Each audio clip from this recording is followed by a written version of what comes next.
আলাইকুম এভরিওয়ান, কেমন আছেন সবাই? আজকে ঘুম থেকে উঠতে উঠতে প্রায় 10:30টার বেশি বেজে গিয়েছিল। চলেন আজকে সকালের কাজগুলো আপনাদের সঙ্গে একটু শেয়ার করি। এই দেখেন ঘরের অবস্থা বর্তমানে এই, যদি এরকম চুটকি দিয়ে ঘর গোছানো হয়ে যেত তাহলে কতই না ভালো হতো রে ভাই। আমাদের এখানে ভালোই শীত পড়েছে, এই কারণে লেপ কম্বল বের করেছি, এগুলো রোদে দিয়েছিলাম এবং লেপের কভারটা এখন ঢুকিয়ে নেব। আপনাদের অঞ্চলে কেমন শীত পড়েছে তা অবশ্যই আমাকে কমেন্ট করে জানাতে ভুলবেন না। আমার কাছে আগে কিন্তু সবথেকে বিরক্তিকর কাজের মধ্যে একটা ছিল এই লেপের কভার পরানো, আর সেই বিরক্তিকর কাজটাই আমি এখন করতে যাচ্ছি। লেপের কভার পরানোর টেকনিকটা জানা থাকলে কিন্তু একদমই সহজ বিষয়, কিন্তু আবার অনেক সময় বিরক্তও লাগে। বাসায় বর্তমানে মেয়ে মানুষ বলতে আমি একা আছি জন্য, আম্মু নেই জন্য সব কাজ কিন্তু আমাকে একাই করতে হচ্ছে। এই কারণে আমার সকালটা প্রতিদিন এভাবেই শুরু হয়। সকালে উঠে রোজ এরকম বিছানা গোছায় আমি, কিন্তু রান্নাটা তো আর করতে হতো না, যেহেতু বাড়িতে নেই এই কারণে রান্নাটাও আমাকেই করতে হবে। আর উঠতে উঠতে বেলা বাজিয়ে দিয়েছি প্রায় 10:30। যাই হোক, এমনি অনেক বেলা হয়ে গিয়েছে, এখন আর বকবক করলে চলবে না।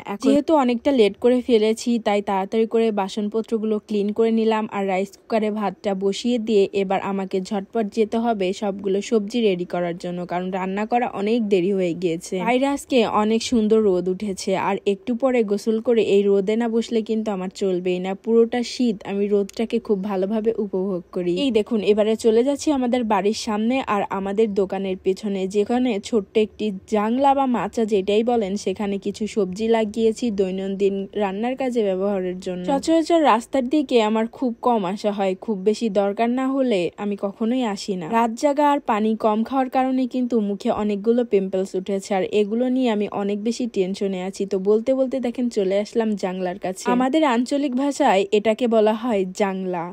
আপনারা এটাকে কি বলে থাকেন অবশ্যই আমাকে কমেন্ট করে জানাতে ভুলবেন না। এখান থেকে আমি নিতে এসেছি পুঁইয়ের শাক। আসলে বর্তমানে কাঁচা বাজারের যা অবস্থা, নিজের আঙিনায় যতটুকু আর কি ফলানো যায় তাতেই আমার মনে হয় যে লাভবান হওয়া যাবে। মানে এমন একটা অবস্থা হয়েছে, সোনা দানায় হাত দেওয়া গেলেও এই সবজির বাজারে হাত দেওয়া যাচ্ছে না। মাঠে এবং বাড়ির আঙিনায় যতটুকু জায়গা আছে তাতে আমি আর আম্মু মিলে চেষ্টা করি যতটুকু আর কি পসিবল ততটুকু একটু করার জন্য। পুঁইয়ের শাকটা আমরা অনেক গরমের থেকে খাচ্ছিলাম, প্রায় 3-4 মাস আগে লাগানো হয়েছিল, এখন এগুলোতে ফল ধরছে, আর এই ফলগুলো কিন্তু দারুণ টেস্ট। জাংলার নিচে কয়েকটা মরিচের গাছও লাগিয়েছিলাম, ছায়া ছিল ভেবেছিলাম মরিচ হবে না, কিন্তু মাশাআল্লাহ অনেক মরিচ হয়েছে। মরিচের যে পরিমাণে দাম, গাছে যদি 2-4টা মরিচও দেখতে পাই খুব খুশি হয়ে যায়। বাড়ির মধ্যে আরো অনেকগুলো আছে, এই গাছ থেকে আপাতত এই মরিচগুলো তুলে নিয়ে যাব। এই 2টা গাছে যে পরিমাণে মরিচ হয়েছে তা দিয়ে 2 বেলা অনায়াসে রান্না করা যাবে। মরিচ গাছে কোনো প্রকার সার বা কোনো কিছু দেওয়া না, শুধুমাত্র আমি মাঠ থেকে এনে লাগিয়ে রেখেছিলাম, আর তাতেই আলহামদুলিল্লাহ অনেক সুন্দর মরিচ ধরেছে। এখানে যেগুলো মরিচের গাছ আছে আর বাড়ির মধ্যে আমার ফুল বাগানের পাশে যেগুলো লাগিয়েছি তাতে 8-10 দিন এমনিতেই চলে যাবে আলহামদুলিল্লাহ। আমার মনে হয় সকলেরই উচিত অল্প অল্প করে কিছু করার চেষ্টা। আসলে এগুলো আমি শখের বসেই করেছিলাম, আর এগুলো মানুষ শখের বসেই করে। তো বর্তমানে কাঁচা সবজির যে দাম, তাতে মনে হচ্ছে এটাই প্রফেশন হিসেবে নেওয়া উচিত, অনেক লাভবান হয়ে যাওয়া যাবে। তো আজকে আমি রান্না করবো ভেবেছি